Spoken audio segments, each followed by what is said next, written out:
Ассаламу алейкум. Кандайсыңар, достор? Чикаго шаарынан силер менен Мирлан.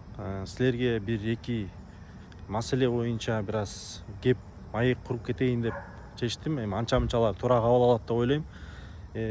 Ушул өзүңөр билесиңер, Америкага келгенде биринчи очередь сразу эле work authorization social security number деп коет. Бул social security number өзүсүнүн баягындай иненен да налоговый номер деп коет. И разрешение на работу бул work authorization. Ошол эки документ алыш оңойго туура келбейт. Ошол себептен ага убакыт талап керек болот. Эми биздин көпчүлүк туугандар ошондой баягындай жаңы келгенде ошол документсиз сени жумушка албайт да, кыскасычы. Ошол себептен ар кандай жумуштарга мындай душар болосуң. Ошол себептен кээ бирөө мындай туура эмес деп ойлойм. Ошондой туура эмес иштерге барышат. Ошол боюнча бир аз сөз кылып кетейин дегем. Эми анча мынчалар туура түшөнөт деп ойлойм. Туура кабыл алгыла. Себептен муну айтпаса болбойт. Айтып кетишке туура келип атат. Себеби дегенде эртең бул мага эмес, жалпы эле кыргыз элине, туугандарга жардамы тийип калабы деген ойдо айтып атам да. Левый аккаунт деген бар да. Бул левый аккаунт эми бул баягы бул жерде уже документи бар адамдардын намына ачылат да. Эми ошол эле мисалы үчүн доставкада же таксиде ошол бир американецтин атына ачат аккаунтту. Telegram группадан ошону 600 же 1000 долларга сатып алышат. Эми ошол экини алып иштетип аткан адамдар, ошол эле биздин жарандар, например, эртеңки күндүк последствияларын көп ойлобой эле да. Себеби дегенде ал иштеп эртеңки күнү бир жыл сайын бул жерде налог төлөп турат да. Ошол налог кимдин атына келет? Естественно, жарандын атына келет. Ал жаран айтат: мен иштеген эмесмин, бул мага тиешеси жок деп. Анан ошол жерде разбирательство башталат. Разбирательство башталганда бул кража чужих данных болуп эсептелинет. Бул уголовно наказуемый деяние болуп эсептелинет. Ошол себептен полиция менен жана мыйзам чегинде жооп берип калганга ыктымал да, жооп берип калыш ыктымал. Ошон үчүн мындай проблема болбош үчүн андай жолго барбаш керек. Себеби көп случайлерди угуп атабыз. Мына бизде өзүбүздүн эле ушу тааныш досторубуз 12, 17, 18 жылдан бери жашап жүргөн гражданиндер бар. Ошолордун эле достору кайсы бир мына 11 жыл мурун ушундай нерсе кылып иштей коебуз деп ошонун баары билинип калып документ ала албай отурушат.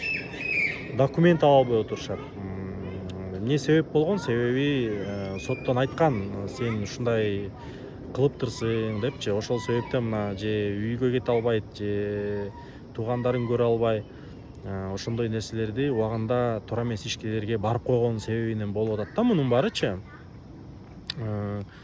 Бир бала кечээ жакында эле мага байланышка чыгып мындай окуя болуп атат, айтып берип атат. Uber'де ушу инисине аккаунтун берип койсо, ал дагы мында туура эмес аккаунт болгон экен. Ошону сразу эле айта кетейин.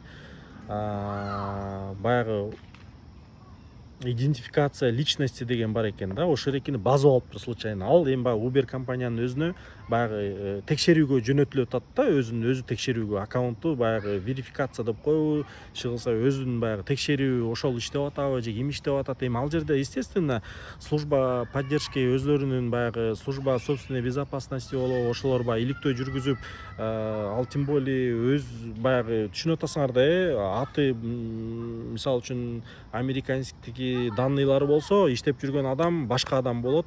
Анан ал башка адам өзүнүн картасын байлап алат и телефонун байлап алат. Анан эми эртең бүрсү күнү налог келгенде деле понятно же түшүнөт да. Кимге тиге келет, тигиле айтат: мен иштеген эмесмин, кечирип кой, I'm sorry дейт. Я тут не в пределах, сами разбирайтесь дейт. Анан полиция териштирип келгенде сенин картаң менен сенин телефонуң байланган болсо, сени туруп чыгат, сен мыйзам айында сен жооп берип каласың да. Ошол нерсени айтып атам да. Ошол экини эми бала айтып атат: мен эмне кылам, эмне болот дейт да. Ал эми андай случайлар көп. Ошону осознавать этип, билип, эмне кылам деп жүргөн балдар көп да. Эми биз аларга эмне деришти дагы баягы адвокат болбогондон кийин же башыбыздан өтпөгөндөн кийин эмне дешти дагы билбей атабыз. Ошол себептен эми болгону адвокаттарга кайрылууну сунуштадык, потому что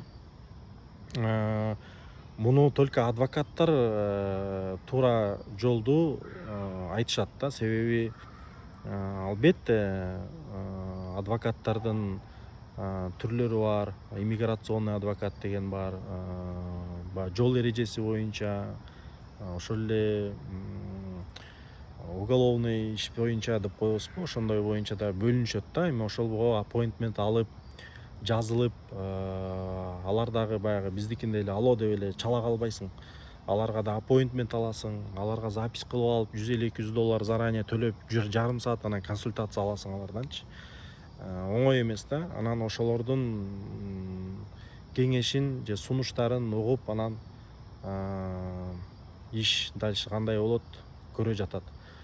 Ошондой нерселер болбош үчүн, ошондой жаман, мындайча айтканда, бул бүгүн билинбесе дагы 1 жыл болобу, 2 жыл болобу, эртең бүрсү билине турган нерсе да. Бул кандай десем, бул Кыргызстан эмес, же Россия эмес,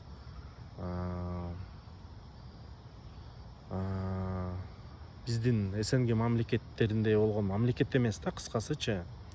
Америка Кошмо Штатында мыйзам бул 1-орунда турат да. Мыйзамды булар бузганга жол бербейт, берген эмес эч качан. Ошол себептен биз бияка келип алып боло берет деген нерсени ташташыбыз керек. Эртеңки күнү мындай билинбегени менен көптөгөн балдар Америкада мыйзам бузуп, ар кандай жолдор менен, ар кандай обстоятельства менен түрмөдө отургандар көп экен. Аны дагы мындай сураштырдым. Ал боюнча деле биз көп мындай келгендер көп маани бербей эле жүрө берет экенбиз. Баягы жүрөсүң эми сага эч ким эчтеке десең эч ким тийбейт. Бирок мыйзам бузуп же бир туура эмес иш кылсаң, сени мындай жөн койбойт экен да. Жөн койбогон ас келгенсип, биздегидей мындай кое берип койбойт экен да. Мыйзам чегинде катуу жазасын берип, анан еще сени мындайча айтканда өмүр бою баягындай след калтырып коет да, так калтырып коет эмеңечи, жашооңо. Анан бул жерде мыйзам бузган адамдар оңой менен жумушка албайт. Эртеңки күнү мындай кыйын эле болот экен да. Ошол себептен бул жерге Америкага келип, мындай жакшынакай легалдашам, өзүмдүн жашоомду оңдойм, компания ачам, бизнес кылам, өнүгөм, өрчүйм, дүйнө жүзүн кыдырам, жеке эле дүйнө жүзүндөгү элдерге сооп иштерди кылам деп жакшы ниет менен келип, чоң ийгиликтерге жетишем дегендер мындай иштерге барбайт го деп эсептейм. Башка биздин адамдарды дагы ушундай туура эмес иштерге барбасына чакырып кетет элем. Туура түшүнөсүңөр деп, туура кабыл аласыңар деп ойлойм. Комментарийге өзүңөрдүн оюңарды жазгыла. Мыйзам сакталышы керек, кайсыл жерде болбойлук. Мыйзам кайсыл жерде болбосак да, ошол мамлекеттин мыйзамына баш ийип, ошол жердин мыйзамын сактап, тартиптүү, адеп аклак деп коебу, ошондой бардык тарапта түз жүрөйлү. Ошол лайктан базабыз жана подписка кылып бөлүшө кетебиз. Görüşкөнчө.